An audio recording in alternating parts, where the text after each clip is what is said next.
अच्छा हुआ सारे असुरों और राक्षसों को भगवान ने खत्म कर दिया, वरना आज ये सारे इंसानों को मारकर खा जाते। तुम्हें किसने कहा कि सारे असुरों को धरती से खत्म कर दिया? और सिर्फ असुर ही इंसान को नहीं खाते या परेशान करते, और भी कई ताकतें हैं जो इंसानी रक्त की प्यासी हैं। राक्षसों जैसी और भी बुरी शक्तियाँ हैं? हाँ बेटा, भूत, प्रेत, पिशाच, गंधर्व, यक्ष, यक्षिणी, चुड़ैल, ब्रह्म राक्षस, ऐसी कई डरावनी शक्तियाँ हैं जो इंसानों को सताती आई है। मतलब भूत प्रेत असल में होते हैं? हाँ, पर वो सिर्फ उनको ही परेशान करते हैं जिनके दिल में डर है, जो कमजोर दिल के हैं। और असुर, अगर वो धरती छोड़कर नहीं गए तो फिर रहते कहाँ हैं? और क्या अब भी वो इंसानों को खाते हैं? और हमें दिखाई क्यों नहीं देते? बोलो ना माँ, कहाँ रहते हैं ये असुर या राक्षस? हाथ में जलती मशाल लिए गांव की उस कच्ची संकरी सड़क से कोई दौड़ता हुआ जा रहा था। गांव की सारी गलियां, सारे रास्ते सुनसान पड़े थे और वो उन्हीं सुनसान पड़े रास्तों पर अकेला दौड़ रहा था। उसके चेहरे पर डर और तनाव साफ साफ नजर आ रहा था। दौड़ते दौड़ते वो जैसे ही गांव के आखिरी छोर तक पहुंच गया, उस खौफनाक सन्नाटे को चीरती हुई कुछ औरतों के रोने की आवाज उसके कानों पर पड़ने लगी। पल भर रुककर उसने गहरी सांस ली और दोबारा दौड़ना शुरू किया।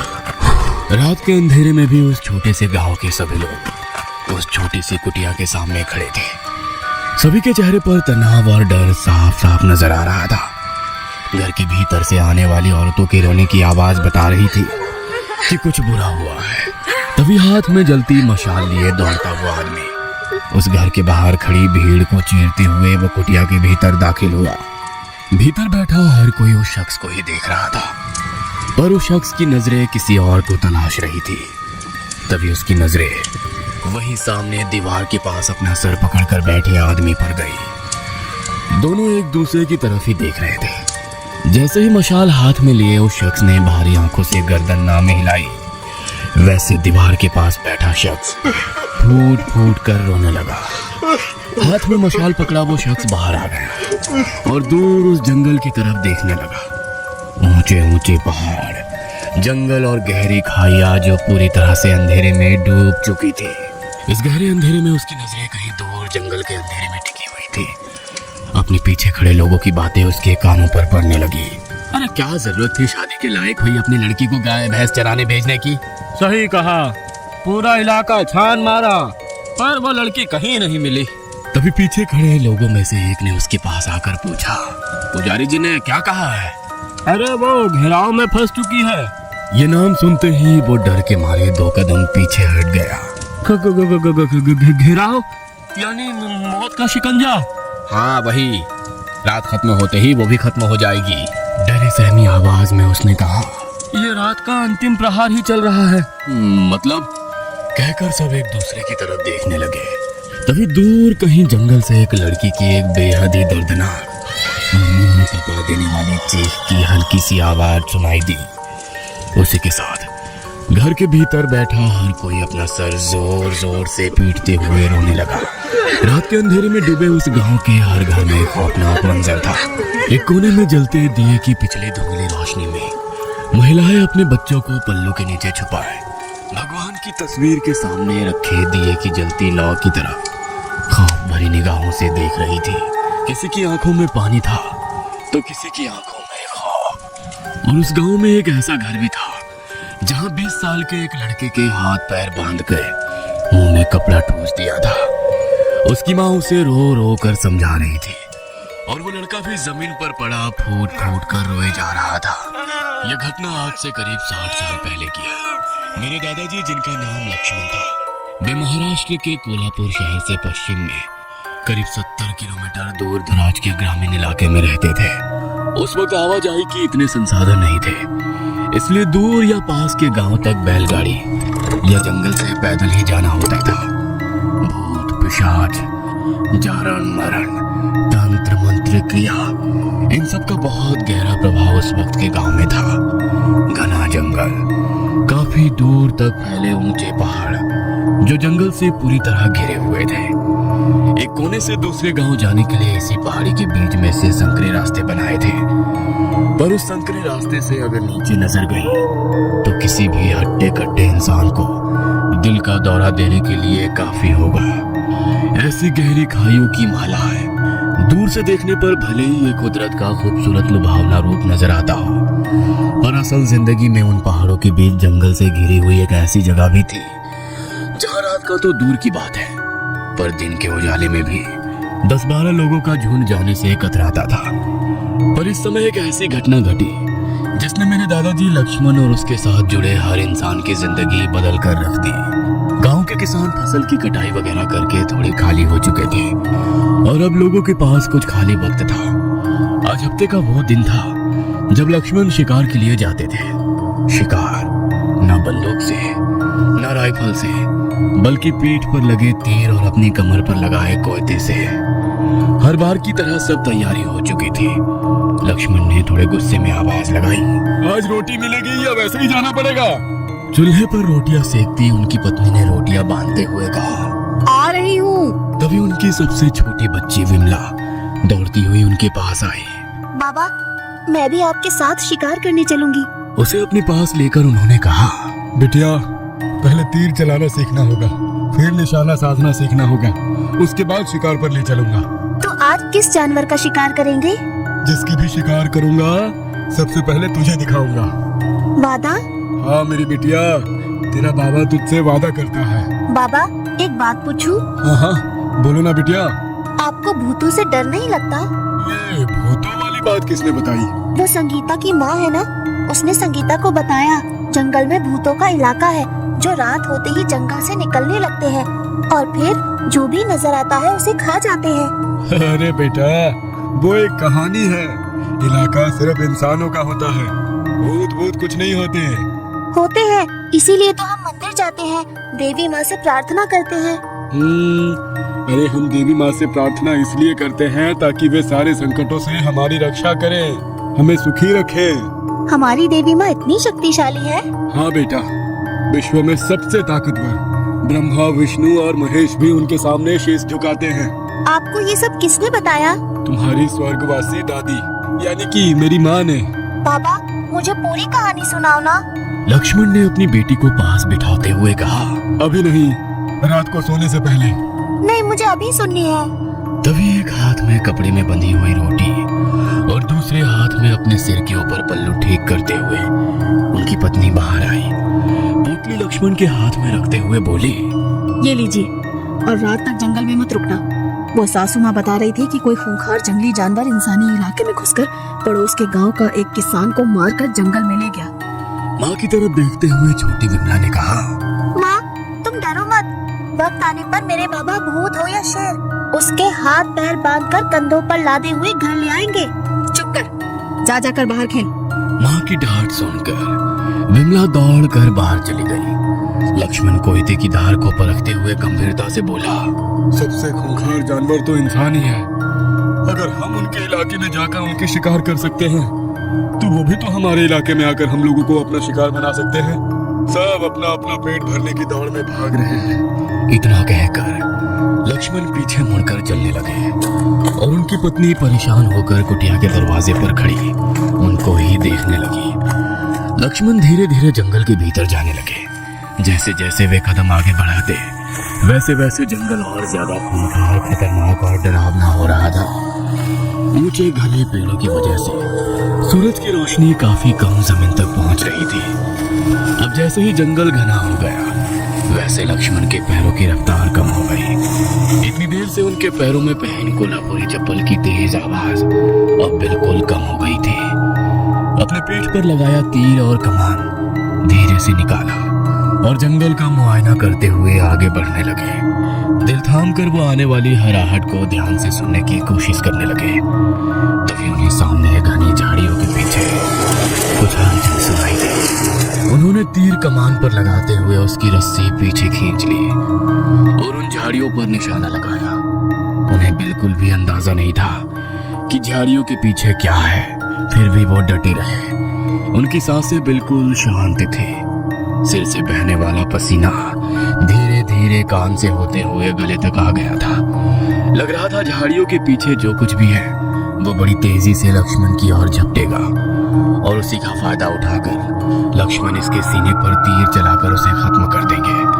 पर तभी लक्ष्मण को अपनी दाईं तरफ की झाड़ियों में भी उसी तरह की हलचल होती नजर आई और फिर बाईं तरफ बिना आवाज किए उन्होंने तीर की रस्सी को ढीला किया और दोबारा अपने कंधे से लगाते हुए चुपके से अपनी कमर पर लगा कोयता निकाल रहे थे कि तभी कोई बिजली की रफ्तार से उनके ऊपर झपटा और लक्ष्मण जमीन पर पड़े थे और उनके गले पर किसी ने वैसा ही तेज धार वाला कोयता रखा हुआ था। अब धीरे धीरे 8-10 आदिवासी लोगों का झुंड झाड़ियों से निकलकर सामने आ गया। उनके पास पुराने जमाने के हथियार थे जैसे तीर, कोयता, कुल्हाड़ी। क्रूरता से भरे उन लोगों के चेहरे देखते हुए लक्ष्मण अपने आप को छुड़ाने के लिए छटपटाने लगे। तभी बाईं तरफ से किसी की आवाज आई। किसी ने सच ही कहा है, लातों के भूत बातों से नहीं मानते। लक्ष्मण को बुरी तरह जकड़ रखा था। जमीन पर पड़े ही उन्होंने गर्दन घुमाकर उस आवाज की तरफ देखा। एक अधनंगा इंसान जो उन आदिवासियों के झुंड का मुखिया था वो उनकी तरफ चला आ रहा था। वह लक्ष्मण के सिर के पास आकर खड़ा हो गया और अपना पैर लक्ष्मण के गाल पर रखते हुए बोला, क्यों बे लक्ष्या, तुझे कितनी बार बोला ये जंगल हमारा इलाका है? लेकिन मैंने तो सुना है ये जंगल सिर्फ जंगली जानवरों का इलाका है। जंगली जानवरों का नहीं, इस शेर का है। और यहाँ से शिकार तो क्या, पेड़ का पत्ता भी ले जाओगे तो तेरा हाथ जिस्म से अलग कर देंगे। उसकी बात सुनकर गुस्से से थोड़ा कराते हुए लक्ष्मण ने कहा, लेकिन जाना तो पड़ेगा ही। क्या करूं, बेटी से वादा किया है कि आज शिकार लेकर ही वापस लौटूंगा। अफसोस है कि आज तू अपना वादा पूरा नहीं कर पाएगा। शायद आज के बाद कभी भी।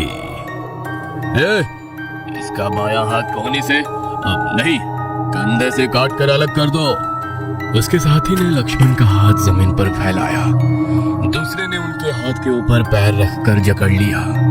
लक्ष्मण छटपटा रहा था, खुद को छुड़ाने की पुरजोर कोशिश कर रहा था, पर उन्होंने उसे बुरी तरह जकड़ रखा था।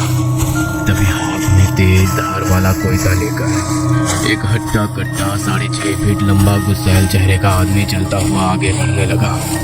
उसके हाथ में पकड़े तेज धार वाले कोयते पर पहले ही काफी खून लगा था जो सूख कर काला पड़ चुका था।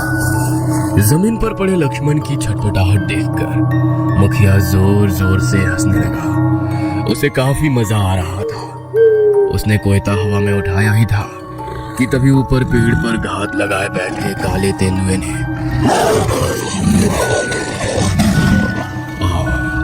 उनमें जैसे अफरा तफरी हल्ला मच गया। उसके सारे साथी लक्ष्मण को छोड़ अपनी मुखिया को बचाने में लग गए और उस तेंदुए ने मुखिया को बुरी तरह से घायल कर दिया।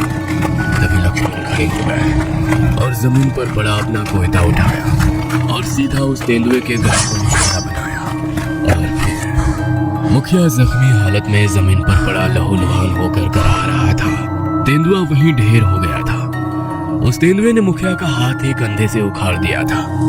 लक्ष्मण ने पेड़ों के कुछ पत्ते तोड़े और मुखिया को खाने के लिए दिए और कुछ को उसके कंधे पर बांधते हुए कहा, थोड़ी दूर पानी का झरना है, अपने जख्म वहां पर आकर अच्छे से धो लो और ये जड़ी बूटी दिन में 4 बार खानी है और जल्द से जल्द किसी वैद्य जी को दिखाओ। और तभी वहां से गुजरने वाले एक हिरन को लक्ष्मण ने तीर से जख्मी किया। मरे हिरन को अपने कंधे पर लादकर लक्ष्मण ने कहा, देखा, जिसे अपना इलाका समझ रहा था वो इन जंगली जानवरों का इलाका है। तेंदुआ हिरन पर घात लगाए बैठा था पर तुम बीच में आ गए और जो तेंदुए का शिकार बनने वाला था वो, सच कहूं तो घुसपैठिए तो हम दोनों हैं जो इनके इलाके में घुसपैठ कर रहे हैं। जाते जाते लक्ष्मण रुके और मुखिया से कहा, खुद को शेर कहने से हम इंसान शेर नहीं बन जाते। शेर तो एक जानवर है जो अपने से कमजोर का शिकार करके अपना पेट भरता है। सच कहूं तो जानवर बनना आसान है पर इंसान बने रहना उतना भी मुश्किल नहीं है। लक्ष्मण ने हिरन को कंधे पर लिया और अपने घर के रास्ते आने लगे। वहीं दूसरी तरफ उस दल के लोग अपने जख्मी मुखिया को उनके इलाके में ले जाने लगे। रात हो गई थी। उस छोटी सी कुटिया के एक कोने में जल रहे रहे दिए की पीली धुंधली रोशनी पूरी कुटिया में फैली हुई थी। सफेद मिट्टी की दीवारों पर चूने से कई जगह स्वास्तिक का निशान बना था। बच्चे तो कब के सो गए थे। उसकी नजर विमला पर गई, जो आज कहानी बगैर सुने सो गई थी। उसे देख लक्ष्मण को अपना बचपन याद आ गया। नवरात्रि का त्योहार शुरू हो गया था। एक कोने में देवी माँ की प्रतिमा के सामने दीपक की जलती लौ के ऊपर नजरें गड़ाए अपनी माँ की गोद में सर रखकर जमीन पर लेटे हुए लक्ष्मण ने पूछा, माँ, राक्षस इतने खूंखार होते थे? हाँ बेटा, बहुत खूंखार, निर्दयता से भरे, क्रूर, जिन्हें बेगुनाह मासूम लोगों को बेरहमी से मारना, उनका रक्त पीने में उन्हें आनंद मिलता।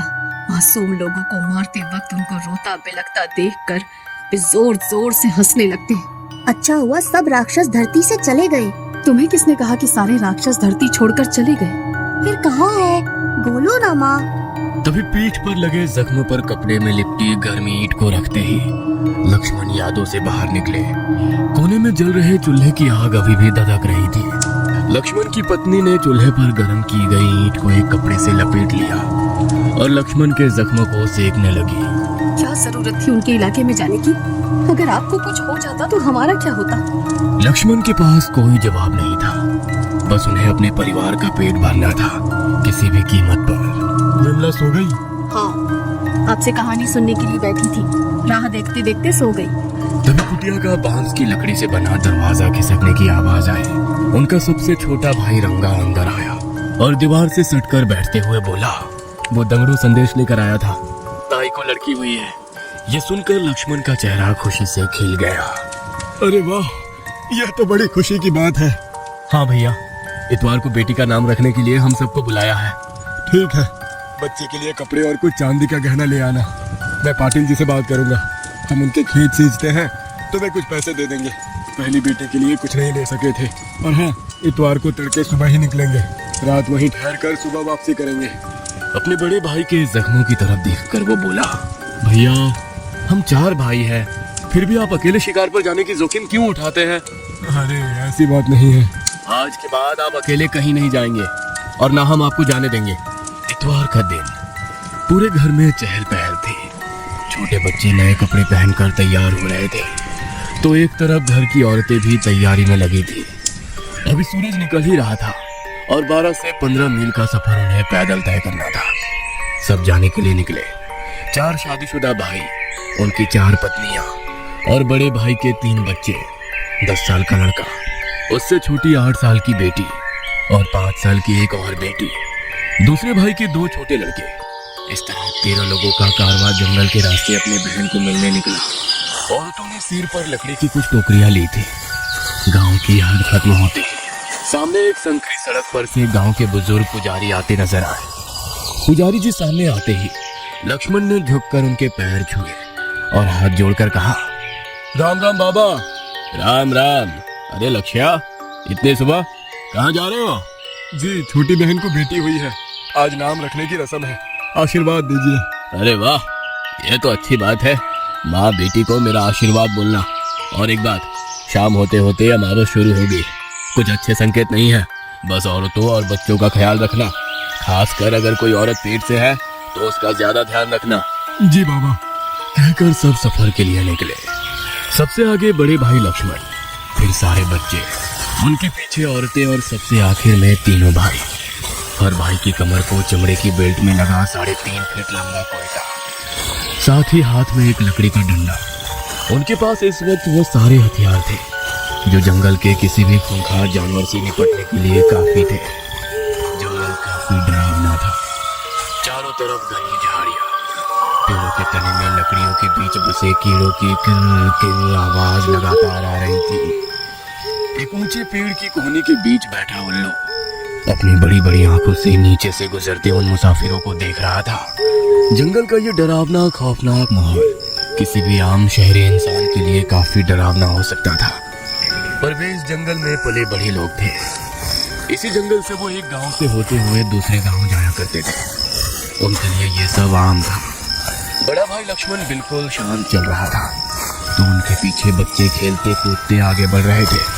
घर बाकी महिलाएं अपने पास रखी पोटलियां सर पर ढोए घर की बातें करते हुए जा रही थी, तो सबसे पीछे चलने वाले तीनों भाई खेती बाड़ी और फसल के बारे में बात कर रहे थे। सब कुछ सामान्य चल रहा था, पर सबसे आगे चलने वाला लक्ष्मण थोड़े बेचैन थे। उनके दिमाग में पुजारी की बात घूम रही थी। वे मन में सोचने लगे, आज शाम होते होते अमावस्या शुरू होने वाली है। अमावस्या शुरू होने से पहले वो किसी अनहोनी के संकेत दे देती है या अनहोनी शुरू हो जाती है। वे अपने विचारों में ही खोए थे कि तभी पीछे से उन्हें अपने भाई की आवाज सुनाई दी। भैया! अपने कमर पर लगे कोयते पर हाथ रखकर वे झट से पीछे मुड़े तो छोटे भाई ने कहा, भैया अब बच्चे आम खाने की जिद कर रहे हैं। अपने छोटे भाई की बात सुनकर उन्होंने आसपास खड़े ऊंचे पेड़ों पर नजर डाली। वहीं पर एक ऊंचा आम का पेड़ उन्हें नजर आया। ठीक है, पर जरा संभल कर ऊपर चढ़ना। सब वहीं पास ही दूसरे पेड़ की छांव में आसपास बैठ गए। लक्ष्मण भी एक पेड़ की छांव में बैठकर सबकी तरफ देखने लगे। महिलाओं ने भी अपने सर पर ली टोकरियां जमीन पर रख दी। बच्चे थोड़ी देर खेल कूद करने लगे, पर लक्ष्मण अभी भी चिंतित थे। लक्ष्मण धीरे धीरे अपने भाई की गर्भवती पत्नी की ओर देख रहे थे। उनकी आंखों में चिंता और बेचैनी साफ झलक रही थी। बाकी सभी महिलाएं बातें कर रही थी और बच्चे हंसी खुशी आम खा रहे थे, लेकिन लक्ष्मण का ध्यान पूरी तरह से अपनी छोटी भाभी पर टिक गया था, जो चुपचाप बैठी थी। उसकी खामोशी बाकी सबकी चहलकदमी से बिल्कुल अलग और असामान्य लग रही थी। जब किसी ने उसके सामने पके हुए आम रखे तो उसने सिर हिलाकर मना कर दिया। उसका चेहरा बेहद शांत लेकिन अस्वाभाविक था। लक्ष्मण की छठी इंद्रियों ने जैसे खतरे का संकेत दिया। वो उसकी हर हरकत को ध्यान से देख रहे थे। तभी उसने अचानक लक्ष्मण की ओर देखा। उसकी नजरें इतनी ठंडी और भेदती हुई थी कि लक्ष्मण के रोंगटे खड़े हो गए। और फिर जैसे एक पल में सब बदल गया। उसके चेहरे पर एक अजीब भयावह परिवर्तन होने लगा। उसकी त्वचा पहले पीली पड़ी और फिर गहरे काले रंग में बदल गई। बाल जो अब तक बंधे हुए थे एकदम बिखर कर उसके कंधों पर लटकने लगे। उसकी आंखें बड़ी लाल और डरावनी हो गई, जैसे उनमें आग जल रही हो। उसके होठों पर एक अजीब सी कुटिल मुस्कान आई और वो हंसने लगा। भयानक हंसी जो हर किसी के दिल में डर का संचार कर दे। लक्ष्मण को लगा जैसे उनकी सांस रुक गई। वो डर के मारे अपनी जगह से हिल भी नहीं सके। उसने धीरे धीरे खड़े होकर लक्ष्मण की ओर देखा। उसकी चाल में एक अजीब झटकेदारपन था, जैसे उसके शरीर पर अब किसी और का कब्जा हो। और फिर बिना किसी चेतावनी के वो अचानक बिजली की तेजी से लक्ष्मण की ओर झपटी।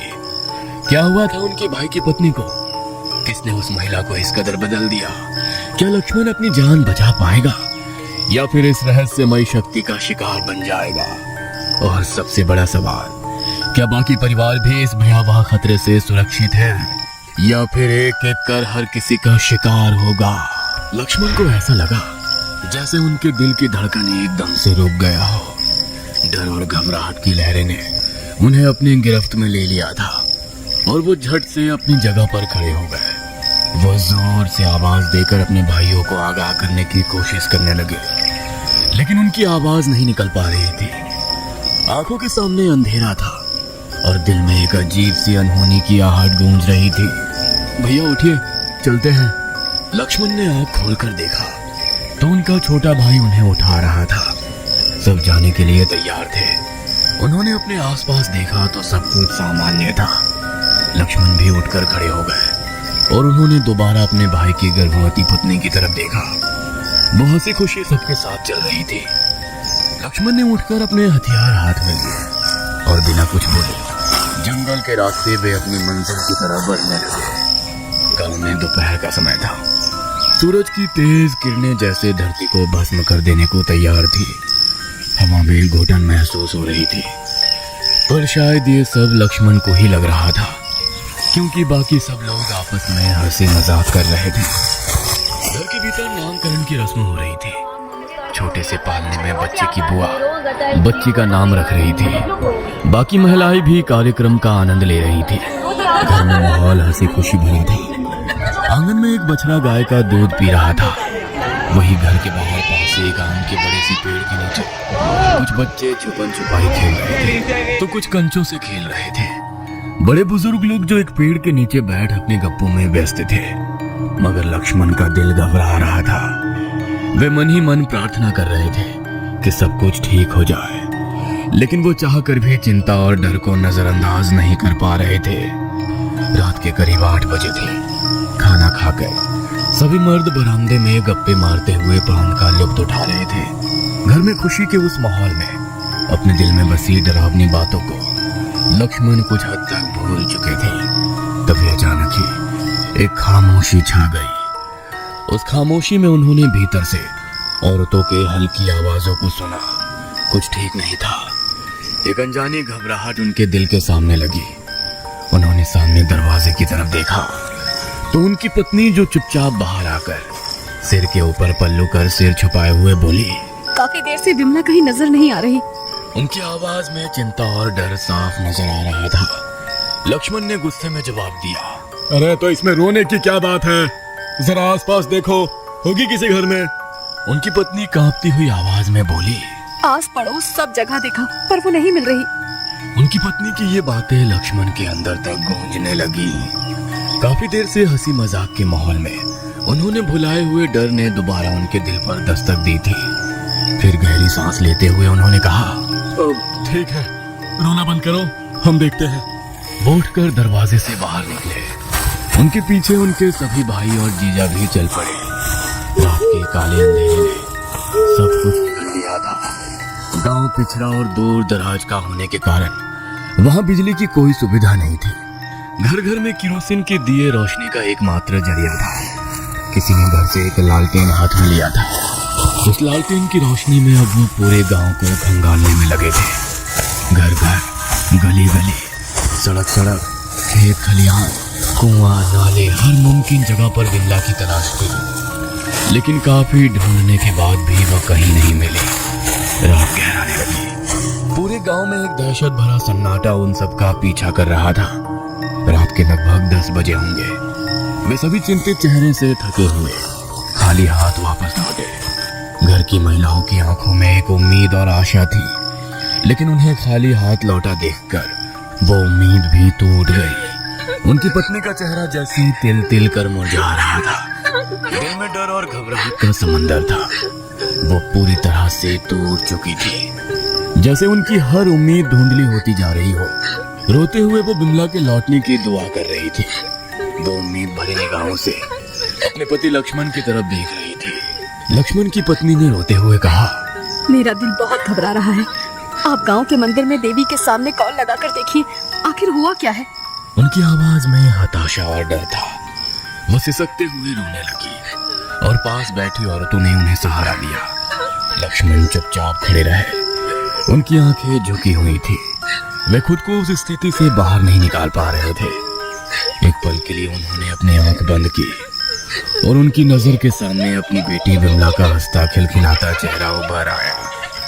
उन्होंने अपनी आंखें खोलकर एक गहरी सांस ली और बाहर की हवा में खुद को संजीवित करने की कोशिश की। वे अपनी जगह से उठकर खड़े हो गए और तेज कदमों से घर से बाहर निकले। उनकी धड़कनें तेज हो गई थी, जैसे किसी ने उनकी छाती पर भारी पत्थर रख दिया हो। उनके कदम तेजी से उठ रहे थे, लेकिन दिल में एक अजीब सी घबराहट उठ रही थी। जैसे जैसे वे पुजारी के घर की ओर बढ़ते गए, उनके भीतर के विचार और भी विकृत हो गए थे। क्या किया मैंने? क्यों विमला को अकेला छोड़ दिया? क्या उसने कोई गलती की? क्या हुआ होगा उसके साथ? क्या वो कहीं खतरे में तो नहीं है, या किसी जंगली जानवर ने? नहीं, वो ठीक होगी। अनगिनत सवाल जैसे उनके दिमाग पर किसी हथौड़े की तरह चोट कर रहे थे। उन्हें सांस लेने में भी मुश्किल हो रही थी, लेकिन उन्हें खुद को शांत करने की कोशिश करनी थी, क्योंकि अब उन पर सबकी उम्मीदें थी। गांव के उस कच्चे रास्ते पर चलते हुए कुछ था जो खतरनाक अनहोनी जैसा महसूस हो रहा था। उन्हें वो डर नहीं था जो आमतौर पर रात को होता है, बल्कि एक गहरी अनहोनी की आहट थी जो उनकी पीठ में सिहरन पैदा कर रही थी। उन्हें वो घटना याद आई। हमारे पुजारी जी ने कहा था कि अमावस की रातें विशेष होती है, खासकर औरतों और बच्चों के लिए। ध्यान रखना, और मैंने अपनी बेटी की सुरक्षा के लिए कुछ नहीं किया। आखिरकार वे पुजारी के घर पहुंचे। एक छोटी सी कुटिया जिसके भीतर हल्का सा केरोसिन का दिया जल रहा था। उस हल्के प्रकाश की तरह ही उनकी उम्मीद भी मध्यम सी जल रही थी। एक आदमी ने पुजारी को पुकारा और कुछ ही पलों में पुजारी का पोता दौड़ते हुए बाहर आया। उसके कपड़े मैले थे और बाल बिखरे हुए थे, लेकिन उसकी आंखें साफ और तेज थी। दादाजी घर में नहीं है, वे पंचायत के चौराहे पे होंगे, आम के पेड़ के नीचे। इतनी रात को वहाँ? किसी ने पूछा। उस लड़के ने कहा, हाँ, गांव के बड़े बुजुर्ग खाना खाने के बाद वहीं गप्पे लड़ाते हैं। अब ठीक है, शुक्रिया। वो सब गांव के चौराहे की ओर बढ़ने लगे। दूर से उन्हें पेड़ के नीचे बैठे कुछ लोग नजर आए। पास जाकर लक्ष्मण ने कहा, हमें पुजारी जी से मिलना है। तभी 60-65 साल के एक बुजुर्ग व्यक्ति ने उठकर उनसे पूछा, जी कहिए, क्या काम है? और वैसे भी मैंने आपको पहचाना नहीं। लक्ष्मण की जीजा श्रीपति ने आगे बढ़ते हुए कहा, पुजारी जी, ये लक्ष्मण है, मेरे साले। अरे बेटा तुम, इतनी रात को कैसे आना हुआ? थोड़ी समस्या आ गई थी। श्रीपति ने गंभीरता से कहा, अगर कोई परेशानी है तो खुलकर कहो। जीजा ने लक्ष्मण की तरफ देखा और कहा, आज हमारी बेटी का नामकरण था, इसलिए मेरे साले साहब अपने परिवार के साथ गांव आए, लेकिन अब उनकी छोटी बच्ची लापता हो गई है। पूरे गांव में काफी ढूंढा, लेकिन वो कहीं नहीं मिल रही। घर की महिलाओं का रोते रोते बुरा हाल है। हम सब भी बुरी तरह परेशान हैं, इसलिए हम चाहते हैं कि आप हमारे ग्राम देवता के मंदिर में कॉल लगाकर देखिए, आखिर किस दिशा में और किस अवस्था में है वो।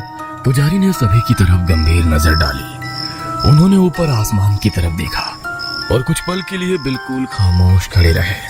फिर वो सिर झुकाए मंदिर की ओर चलने लगे। उनके पीछे लक्ष्मण और उनके सभी भाई और कुछ गांव के लोग चलने लगे। रास्ता कच्चा था और हर कदम पर पत्तियों की सरसराहट हो रही थी, जैसे रात खुद फुसफुसा रही हो।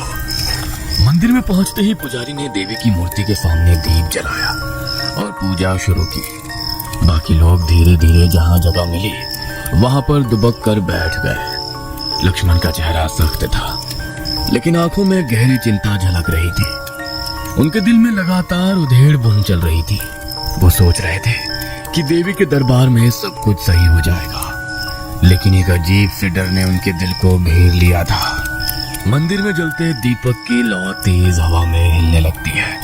दीपक के उस लौ को देखते हुए लक्ष्मण को बचपन की बात याद आ गई। वे अपनी माँ के पास बैठे दीपक की चमक और माँ के चेहरे पर झलकते रहस्यमय भावों को देख रहा था। कहाँ गए सारे राक्षस? और किसी राक्षस की कहानी सुनाओ ना। राक्षस तो सुनो। 2 महाशक्तिशाली राक्षस जिनका नाम शुंभ निशुंभ था, असीमित शक्तियों के मालिक, धन दौलत ताकत, जिससे उन्होंने तीनों लोकों में आतंक मचा दिया था। इंद्र भगवान को हराकर स्वर्ग अपने कब्जे में कर लिया। इंद्र को अपना स्वर्ग लोक छोड़कर भागना पड़ा। हर तरफ हाहाकार मचा था। वे राक्षस इंद्र से भी बलवान थे? हाँ बेटा, बहुत बलवान थे।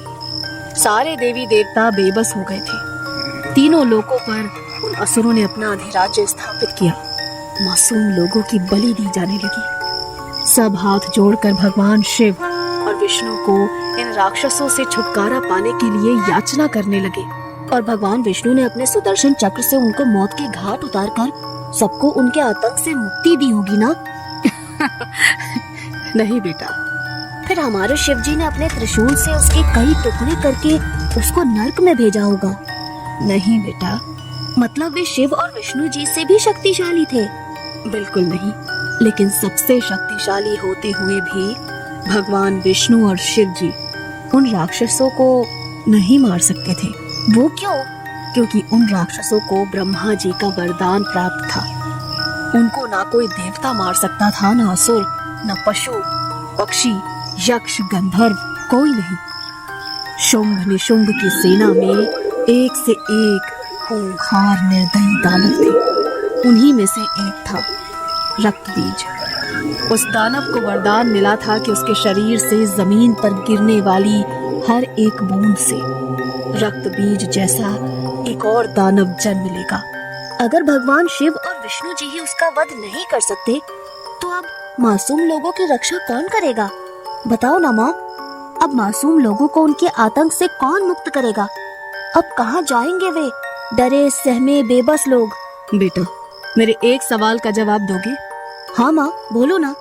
जब तुम्हें किसी से सबसे ज्यादा डर लगता है, तुम घबरा जाते हो, तो तुम्हें सबसे सुरक्षित कहाँ महसूस होता है?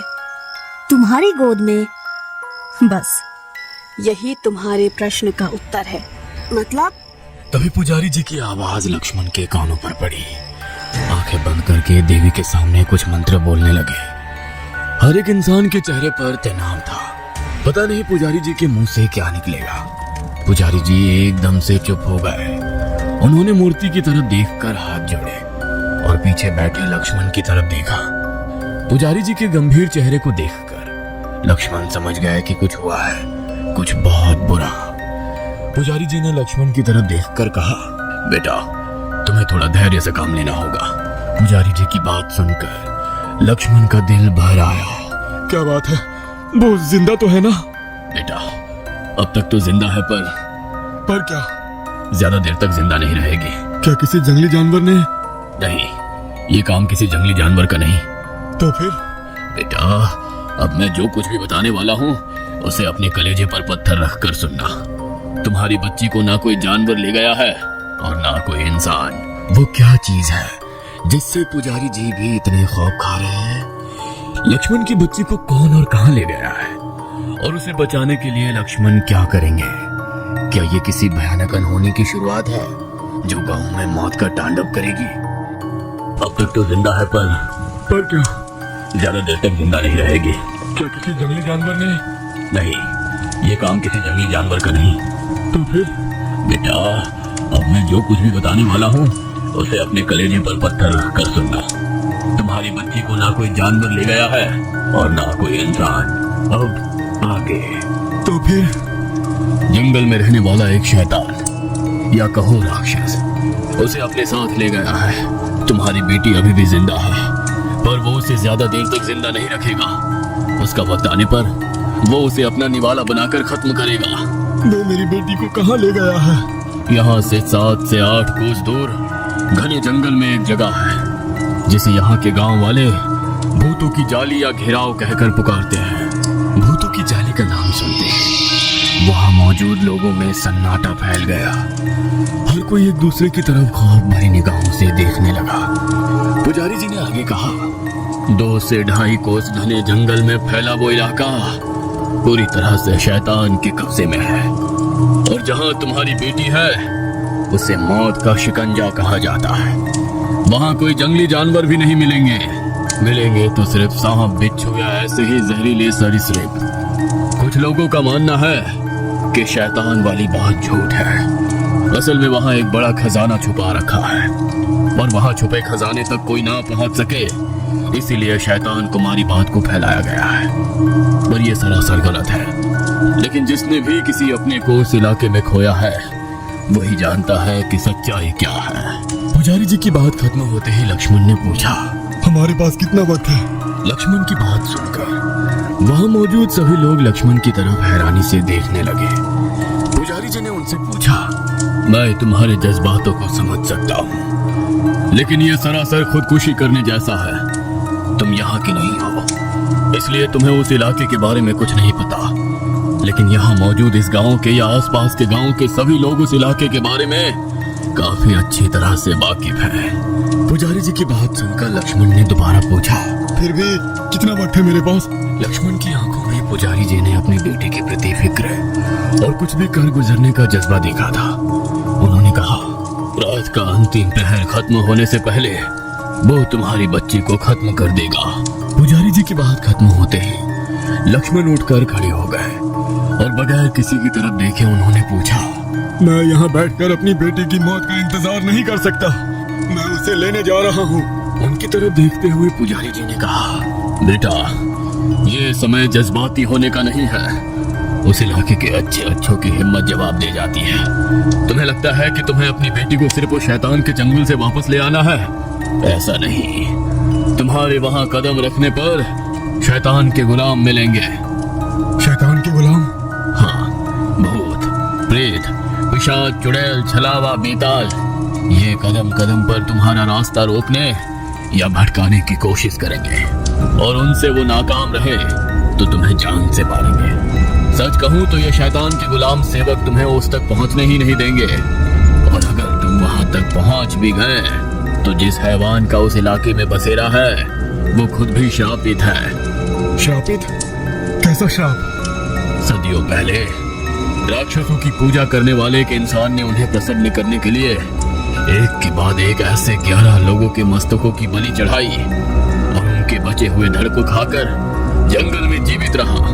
पर एक दिन वो पकड़ा गया। सभी गांव के लोगों ने उसे उसी जंगल के बीच एक जगह पर पत्थरों से मार मार कर खत्म कर दिया, पर किसी को पता नहीं था उस समय सूर्य ग्रहण शुरू हो गया था। उसका शरीर मर गया, पर आत्मा को एक वरदान मिल गया। किसी का भी शरीर धारण कर वो उस जंगल में राज करेगा, इंसानी रक्त उसे ताकत देगा, पर धारण किए शरीर के साथ वो जंगल छोड़कर बाहर नहीं आ सकता, ना ही उसका शिकार। जिस दिन वो या उसके शिकंजे से उसका शिकार जीवित निकलेगा, उस दिन के बाद उस हैवान को हमेशा के लिए नर्क में जाना होगा। उस वजह से वो अपने शिकार को जिंदा तो दूर की बात है, उसकी हड्डियां तक उस इलाके से बाहर जाने नहीं देता। इसलिए कितनी पीढ़ियां गुजर गई, कितना अरसा बीत गया, पर वो हैवान आज भी इस जंगल पर राज कर रहा है। और जिस परिवार के इंसान का शिकार होता है, उसके परिवार का कोई व्यक्ति दिन के वक्त भी अपने बड़े परिवार के सदस्य को भी देखने जाने की हिम्मत नहीं जुटा पाता। इसलिए मैंने कहा यह समय जज्बाती होने का नहीं है। लक्ष्मण ने बगैर उनकी तरफ देखते हुए कहा, हमारे जज्बात ही हैं जो हमारे अंदर कुछ भी कर गुजरने का जज्बा देते हैं।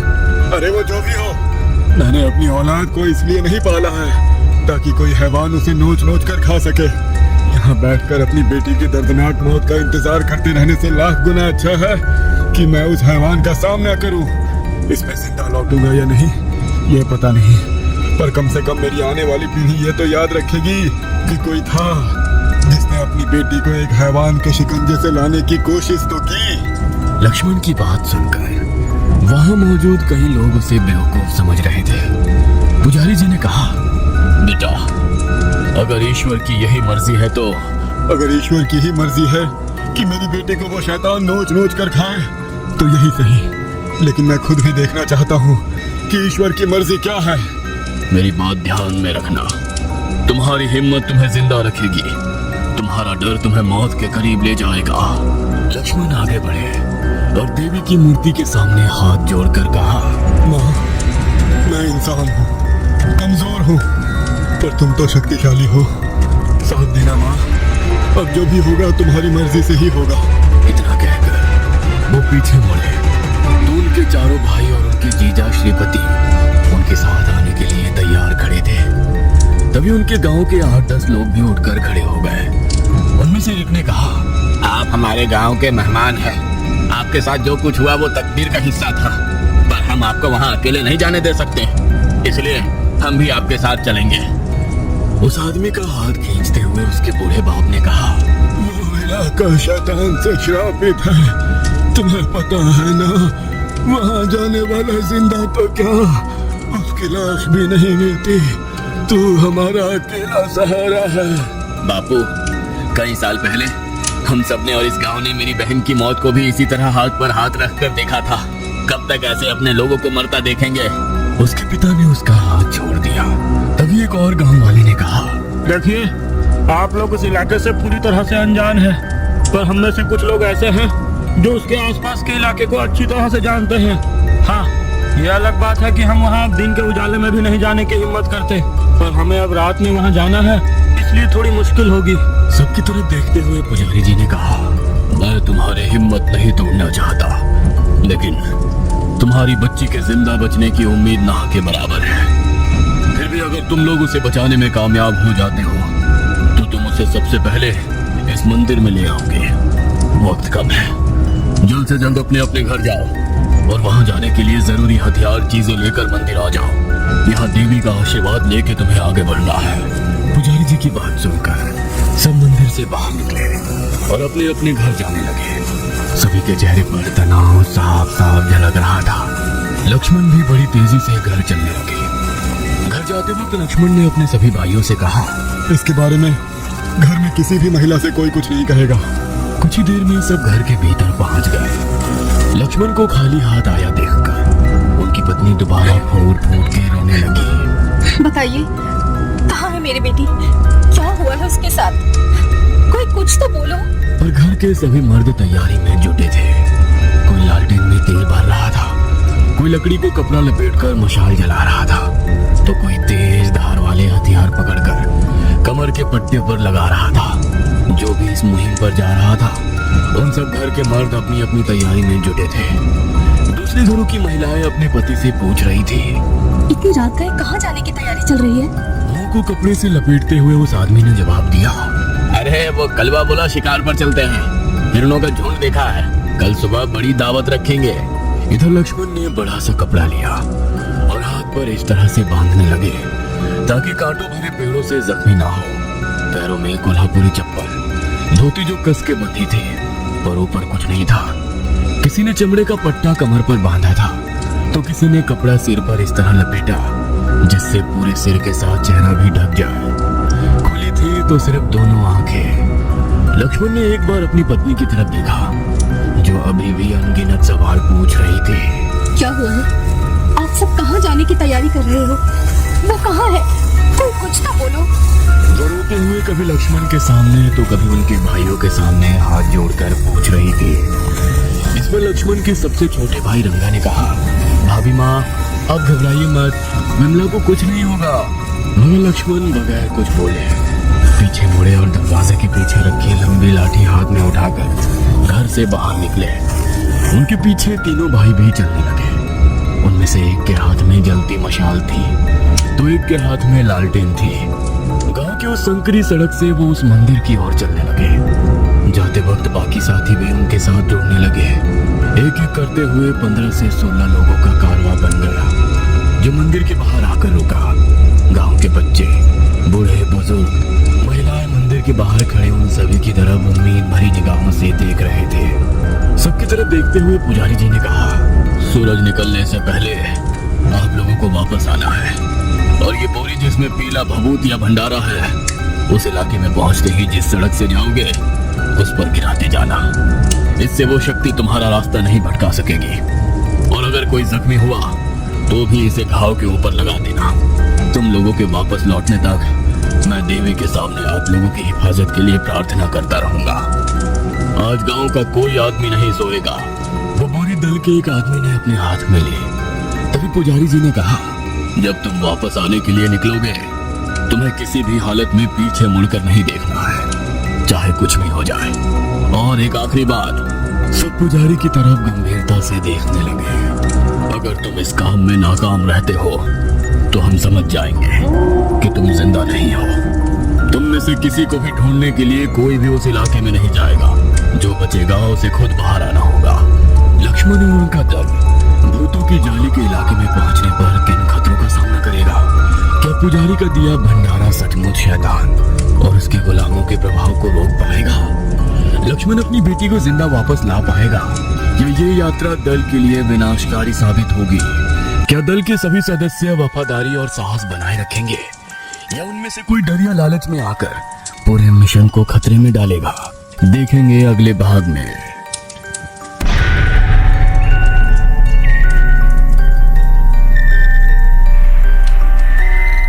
तो बोरी दल के एक आदमी ने अपने हाथ में ली। तभी पुजारी जी ने कहा, जब तुम वापस आने के लिए निकलोगे, तुम्हें किसी भी हालत में पीछे मुड़कर नहीं देखना है, चाहे कुछ भी हो जाए। और एक आखिरी बात, सब पुजारी की तरफ गंभीरता से देखने लगे। अगर तुम इस काम में नाकाम रहते हो तो हम समझ जाएंगे कि तुम जिंदा नहीं हो। तुम में से किसी को भी ढूंढने के लिए कोई भी उस इलाके में नहीं जाएगा। जो बचेगा उसे खुद बाहर आना होगा। अब आगे। सभी ने देवी की मूर्ति के सामने हाथ जोड़े और मंदिर से बाहर निकलने लगे। पुजारी जी ने पीछे देवी की मूर्ति के सामने हाथ जोड़कर कहा, माँ रक्षा करना। उनका दल जंगल की तरफ बढ़ने लगा और मंदिर के बाहर खड़े गांव के बाकी लोग उन सबको जाते हुए देख ईश्वर को हाथ जोड़ने लगे। गांव के गुजरने वाली उस संकरी सड़क से होते हुए वो जंगल के अंदर की तरफ जाने लगे। हाथ में ली हुई जलती मशाल से निकलते हुए धुएं से एक लकीर सी हवा में बन रही थी।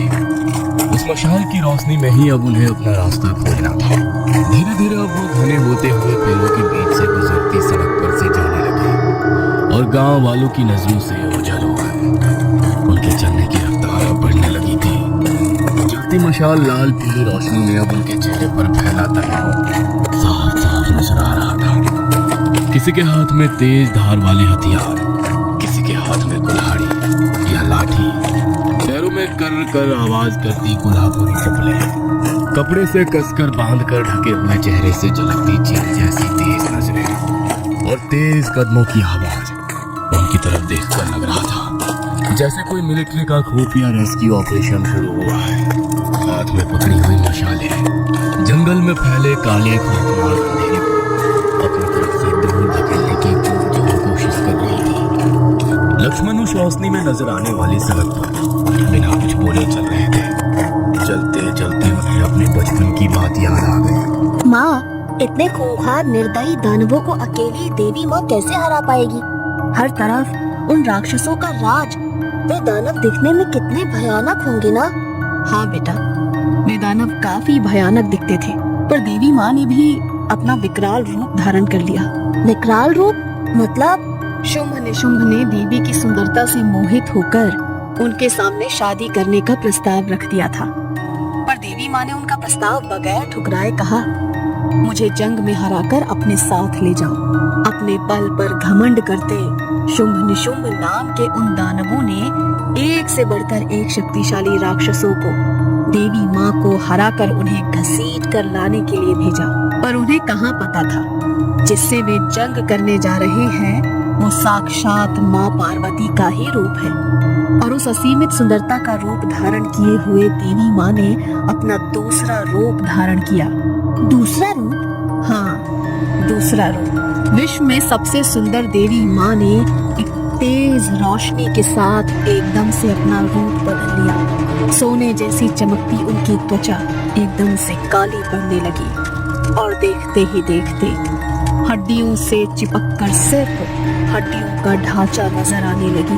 उनकी 3 आंखें जैसे उबलते लावे की तरह लाल हो गई। उनके काले बिखरे बाल जटाओं से भर गए थे। उन्होंने अपना मुंह खोल और रक्त से लाल जिह्वा लहराते हुए बाहर निकालकर गले तक लाई। उनके गले में कई मरमुंडों की बनी माला थी। काफी भयानक नजर आने वाले उनके मुंह में लंबे नुकीले दांत थे। पेट भूख से पीछे धंस चुका था। काफी दुबला पतला शरीर, नशीली लाल आंखें, उलझे बिखरे हुए बाल और 10 भुजाओं में बड़े खतरनाक हथियार थे। सिर पर उलझे हुए बालों का बहुत बड़ा जटा मुकुट जो खोपड़ी के जैसे अलंकारों से सजा हुआ लग रहा था। शंख से बने कुंडल पहने हुए थे। देवी माँ का ये रूप देखकर रणभूमि में असुरों का दिल कांप उठा। पर चंद और मुंड का आदेश था, इसीलिए राक्षसों की सेना देवी माँ पर अपने हथियार लेकर टूट पड़ी और एक घनघोर जंग की शुरुआत हो गई। लक्ष्मण और साथी तेज कदमों से चल रहे थे। कोई भी एक दूसरे से बात नहीं कर रहा था। आधी रात हो गई। आसमान पूरी तरह से साफ था। अमावस्या की रात होने के कारण आसमान में सितारे कुछ ज्यादा ही चमक रहे थे। उस संकरी सड़क पर पेड़ों के सूखे पत्तों के साथ छोटी छोटी लकड़ियां जो पैरों के नीचे आती ही चटकाने की आवाज उसके हरे सन्नाटे में गूंज रही थी। कदम बढ़ाते हुए वे एक टीले पर पहुंच गए। एक जगह रुककर सबने पीछे मुड़कर देखा तो गांव काफी दूर छूट गया था। लक्ष्मण ने अपने सामने दूर दूर तक फैले काले अंधेरे में डूब चुके घने जंगल पर नजर डालते हुए कहा, इस इलाके से सबसे ज्यादा और अच्छी तरह से कौन वाकिफ है? जलती मशाल हाथ में पकड़े हुए एक 28 साल का लड़का आगे आया। वो काफी तगड़ा किसी पहलवान की तरह नजर आ रहा था। जी मैं इस इलाके को अच्छी तरह से जानता हूँ। आपका नाम? जी सत्येंद्र, पर आप मुझे सत्तू कह सकते हैं। ठीक है। इतना कहकर लक्ष्मण ने सबकी तरफ देखते हुए कहा, हम सब साथ मिलकर उस इलाके में प्रवेश करेंगे। सबसे आगे मैं और सत्तू जी होंगे। सिर्फ 3 लोगों के पास जलती मशालें होंगी। आगे सत्तू जी के पास, बीच में रंगा के पास और सबसे आखिर में एक साथी के पास। बाकी लोग अपनी मशालें बुझा दें भीतर हमें ज्यादा रोशनी की जरूरत पड़ेगी। बाकी लोग अपने अपने हथियार, कुल्हाड़ी, कोयता या जो भी हो वे हाथ में रखेंगे। जितना ध्यान आसपास के इलाके पर होगा उतना ही जमीन पर रखें। हम सब अब एक दूसरे पर निर्भर हैं। कोई भी खतरा होने पर एक दूसरे को आवाज देनी है। आगे चलने वाले पीछे चल रहे लोगों पर ध्यान देंगे। पता नहीं हमारे जंगल में कदम रखने के बाद कौन कौन सी ताकतें जाग गई हैं और हम पर नजर रख रही हैं। इतना कहकर उन्होंने सत्तू जी की तरफ देखा। सत्तू जी, आप आगे मेरे साथ रहेंगे। सत्तू जी ने हाँ में गर्दन हिलाई और आगे चलने लगे। सब तेज कदमों से चलने लगे। लक्ष्मण बीच बीच में पीछे मुड़कर देख लेते और फिर चलना शुरू करते। चलते चलते लक्ष्मण ने सत्तू जी से पूछा, वो इलाका यहाँ से कितनी दूर होगा? सत्तू जी ने हाथ की मशाल को आगे करते हुए कहा, नदी पार करने के बाद जो सामने पहाड़ी दिख रही है उस पहाड़ी से उतरते ही वो इलाका शुरू हो जाएगा। नीचे उतरते दूर से गुजरने वाली नदी नजर आने लगी। पहाड़ी अब काफी दूर थी। नदी पर बने लकड़ी के पुल से होते हुए वो सब लोग गुजरने लगे और पहाड़ी चढ़ना शुरू किया। लक्ष्मण बीच बीच में पीछे मुड़कर अपने सभी साथियों पर नजर डालते। चलते चलते एकदम से उन्होंने हाथ उठाकर सभी से रोकने का इशारा किया। सब अपनी अपनी जगह पर रुक गए और चौंक कर उनकी तरफ देखने लगे। हाथ में पकड़ी लाठी सत्तू के हाथ में देते हुए लक्ष्मण ने कमर पर लगा कोयता धीरे धीरे हाथ में लेकर सामने करते हुए जैसे हमले के लिए तैयार हो गए। किसी को भी ये पता नहीं था कि क्या चल रहा है और लक्ष्मण किससे लड़ रहे हैं, और सभी को इतना पता था कि यहाँ कुछ तो ऐसा है जो उनके लिए खतरा साबित होने वाला है। लक्ष्मण के माथे पर पसीना जम गया था। उनकी नजर में एक चमक थी। लक्ष्मण की नजर सामने झाड़ियों के बीच थी जहाँ किसी की लाल आंखें चमक रही थी। धीरे धीरे झाड़ियों के बीच कुछ हलचल होती सभी ने देखी, पर कोई कुछ समझ पाता। इससे पहले झाड़ियों से एक जंगली ब्लैक पंथर ने सत्तू जी के ऊपर छलांग लगाई। सभी के चेहरे पीले पड़ गए। ब्लैक पंथर हवा में सत्तू जी से कुछ ही फीट दूरी पर था कि तभी लक्ष्मण ने हाथ में लिए कोयते के वार से ब्लैक पैंथर को गर्दन से अलग कर दिया। पलक झपकते ही ब्लैक पैंथर का धड़ जमीन पर पड़ा छटपटा रहा था तो गर्दन दल के एक आदमी के पैरों के पास लड़खड़ाते हुए गया। उसका शरीर जमीन पर पड़ा छटपटाता देख लक्ष्मण ने अपने कोयते पर लगे खून को उसकी उंगली से पोंछते हुए कहा, सब लोग चौकन्ना रहिए। पता नहीं मौत हम पर कब, कहां और कैसे वार करेगी। सबकी नजरें जमीन पर मरे पड़े उस ब्लैक पैंथर और उसके बहते लाल गाढ़े खून पर टिकी थी जो मशाल की रोशनी में काफी भयानक लग रहा था। उसकी तरफ देखते हुए दोबारा सब लोग अपनी मंजिल या अंजाम को उसकी तरफ चलने लगे। चलते हुए सबकी नजरें अपने आसपास के इलाके को अच्छे से देख रही थी। कुछ की आंखों में तो अभी से डर नजर आ रहा था। किसी पेड़ के पीछे अगर हल्की सी भी फुसफुसाहट होती तो दिल एकदम से धड़क उठता। हर कोई खौफ के साए में चल रहा था, पर असली डर का सामना तो अभी बाकी था। चलते चलते उनका तांता जी एक जगह पर रुक गए। अपनी मशाल आगे करते हुए सत्तू ने कहा, वो इलाका सामने वाले उस बरगद के पेड़ के आगे से शुरू होता है और सामने घाटी के बीचों बीच वो मौत का शिकंजा है जहाँ पर तुम्हारी बच्ची होगी। अंधेरे की वजह से वो घाटी अब नजर तो नहीं आएगी। हमें वहीं जाना है, पर अब बच के चलना होगा। पुजारी जी ने दी बोरी के भीतर रखा पीला भंडारा हाथ में लेकर सत्तू ने संकरे रास्ते पर गिरा दिया और कहा, कुछ कदमों के फासले पर इसे गिराते चलो। पूरे इलाके को ध्यान से देखते हुए वे आगे बढ़ने लगे। इतनी देर से जलती हुई मशालें अब धीमी हो रही थी। ये देख उन्हीं में से एक ने हाथ में लिए एक थैली में रखा कपड़ा मशाल के ऊपर बांधा और दोबारा मशालों की रोशनी तेज हो गई। उस जलती मशाल को देखते हुए लक्ष्मण को कुछ याद आ गया। एक तरफ इतने भयानक ताकतवर राक्षसों की पूरी सेना और एक तरफ अकेली माँ दुर्गा, वो अकेली उन सबको कैसे हरा पाएगी? माँ ने सामने एक देवी की प्रतिमा को नमन करते हुए कहा, बेटा, भगवान राम हो या कृष्ण, उनको माँ के पेट से जन्म लेकर ही धरती पर आना पड़ता है। और जो अच्छाई को जन्म देकर धरती को खूबसूरत बना सकती है, वो बुराई का अंत करके रक्षा भी कर सकती है। फिर क्या हुआ? फिर एक भीषण युद्ध की शुरुआत हो गई। एक ऐसा युद्ध जिससे पूरा ब्रह्मांड थर्रा उठा। देवी देवता, बेबस होकर सिर्फ देख रहे थे। लग रहा था कि अब ये युद्ध तीनों लोगों के विनाश के बाद ही रुकेगा। सब कुछ नष्ट हो जाएगा, पशु पक्षी जीव जंतु इंसान देव असुर सब कुछ। तभी चलते चलते पीछे वाले एक आदमी ने सबको रुकने को कहा। पीछे मुड़कर लक्ष्मण ने उसकी तरफ देखा। क्या बात है? शायद कोई आवाज लगा रहा है। आवाज? शायद कोई जख्मी इंसान मदद मांग रहा है, उसी की आवाज आ रही है। आवाज किसकी? पता नहीं, पर अभी अभी मैंने वो आवाज साफ साफ सुनी, जैसे कोई खुद को बचाने के लिए मदद मांग रहा है। वहाँ खड़े सभी लोग अब ध्यान से वो आवाज सुनने की कोशिश करने लगे। एक गहरा सन्नाटा पूरे इलाके में फैला हुआ था। हर कोई अपनी सांस रोककर आने वाली हर एक आवाज को सुनने की कोशिश कर रहा था। हर कोई एक दूसरे की तरफ देखने लगा, पर कोई आवाज नहीं आ रही थी। शायद तुम्हें कोई वहम हुआ होगा। इतना कहकर लक्ष्मण दोबारा चलने ही वाले थे कि तभी उनके कानों पर वह आवाज पड़ी, दर्द से किसी के कराहने की आवाज। वहां मौजूद हर किसी ने वो आवाज सुनी और डर से वहां मौजूद हर कोई सिहर उठा और दोबारा वो आवाज सुनाई दी। कोई मुझे बचाओ, कोई तो मदद करो। जोर जोर से रोने की आवाज उस जंगल के सन्नाटे को चीरते हुए चारों दिशाओं में फैलने लगी। वो आवाज किसकी थी? कोई शैतान या उन्हीं के दल का एक साथी जो किसी हादसे का शिकार हुआ था? क्या वो अनजान आवाज की खोज करेंगे, उसे बचाएंगे? देखेंगे अगले भाग में।